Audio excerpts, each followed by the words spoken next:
What's good, people? Welcome back to Yahoo Sports NBA Weekly. We're going to be talking trade demands, legends getting their flowers, and a loaded MLK Day slate. Let's get into it. All right, let's start with the mess in the Bay Area. Jonathan Kuminga has officially told the Warriors, get me out of here. And honestly, can you blame him? Here's the situation. Kuminga's frustrated with limited minutes and a diminished role. His eligibility to be traded kicked in on January 15th. And while Golden State hasn't agreed to a deal yet, you'd think front offices around the league would be kicking the tires on the idea of bringing in a 23-year-old of Kuminga's caliber. That doesn't seem to be the case, as this market's tanked, and the ones to blame are the Warriors front office. Passing on deals, letting the drama play out for multiple seasons, just nasty work. Think about it. For years, Steve Kerr didn't believe in Kuminga's fit within this system. He'd give him limited minutes, yank him out for games for the smallest mistakes, basically treating him like a rookie. When his number was called in the conference semifinals, though, last season, Kuminga averaged 21 points per game against the Minnesota Timberwolves. He can play, and I see why he wants a bigger role. The Warriors seem to be stuck in this two timelines dilemma, trying to manage the post-Curry era even though he's still playing at an elite level. They let this Kuminga drama go public, which created an unnecessary distraction for the team. Bob Myers got the hell out of there at the right time. The writing was on the wall, and Mike Dunleavy Jr., dude has been drowning ever since he took this job. This whole situation is a case study on how not to develop young talent while also trying to win now. The Dubs have been talking about life after Curry since he's been 31 years old. Yet, here he is, 37, still carrying this franchise forward. Now Kuminga wants out, his trade value is shot, and they're stuck having to salvage something before the February 5th trade deadline. What a mess. Tuesday night in Toronto, Lowry returned to Scotiabank Arena with the Sixers, and the Raptors gave him a massive ovation. North Philly's finest entering the game, and look at Tyrese Maxey, a standing ovation for the greatest Raptor of all time.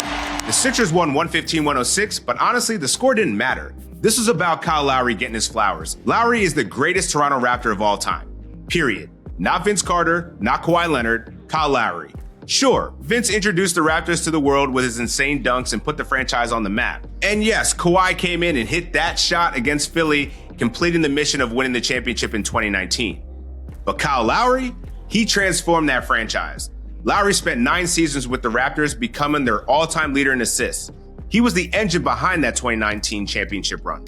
But more than stats, Lowry changed the culture in Toronto. He made winning normal. He took a franchise that always was the underdog and made them legitimate contenders year after year. Now here's the thing. Lowry's barely getting any run with the Sixers because he's basically an extension of Nick Nurse at this point. He's that OG vet like a Udonis Haslem that every team needs. He's logged DMPs, played limited minutes, and that's why this feels more like a homecoming for his farewell tour. Seeing him celebrated like this in what's probably his final season, that's what sports is all about. Now, let's talk about MLK Day because the NBA is giving us a full slate.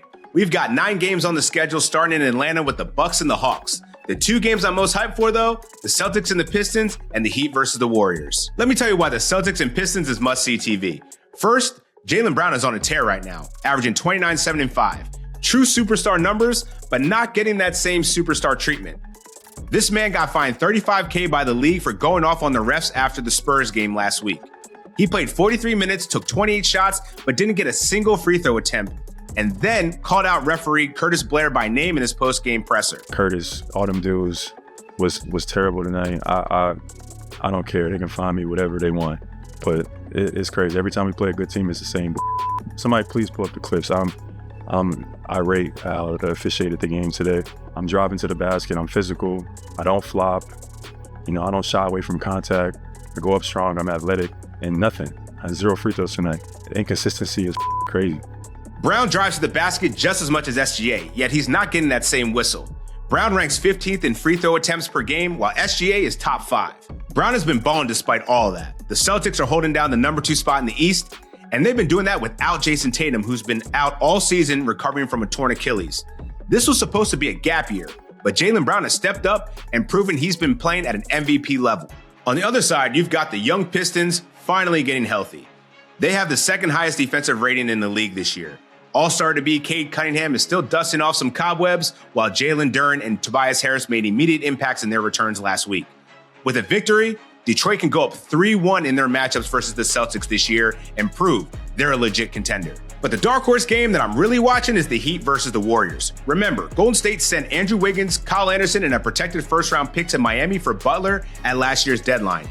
This will be the second time Jimmy faces his old team. The first revenge game didn't go well. He only scored 11 points in a blowout loss in Miami. Now he faces his former team in the Chase Center after calling the Warriors mediocre. And all of that drama around Jonathan Kuminga is still hovering over Golden State. But what's even more interesting is we might be seeing another Kuminga-like situation brewing on the other bench. After Eric Spoelstra's recent comments about Kel'el Ware, it feels like Miami could be heading down a similar path. A young, talented player whose role and buy-in is very much under the microscope. I get it with some young players. You sometimes subconsciously play poorly to say, hey, I'll play poorly if until you play me the minutes, I think I'll deserve, then I'll play well. That's not how it works. So while everyone's focused on Jimmy and Golden State, keep an eye on Spo and how he handles Ware, because that situation is becoming just as complicated. That's this week's rundown. Trade demands, standing O's, and a loaded MLK Day slate. Drop your takes in the comments and make sure to like and subscribe for more every week. This is Yahoo Sports NBA Weekly. We'll catch y'all on the next one.